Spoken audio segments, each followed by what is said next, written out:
南摩第三世多杰羌佛说。释法折言8。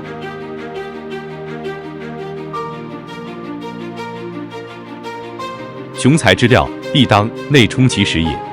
华其外而遂其内，弗可大器而登堂。星空之烛，终非栋梁之材。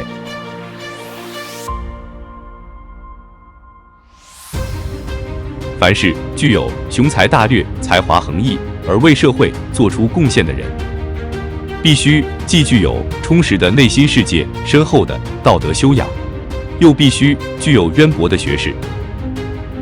有的人表面上看起来很有学问，夸夸其谈，头头是道，但内心空虚，灵魂苍白，这样的人是绝不能成为气候的。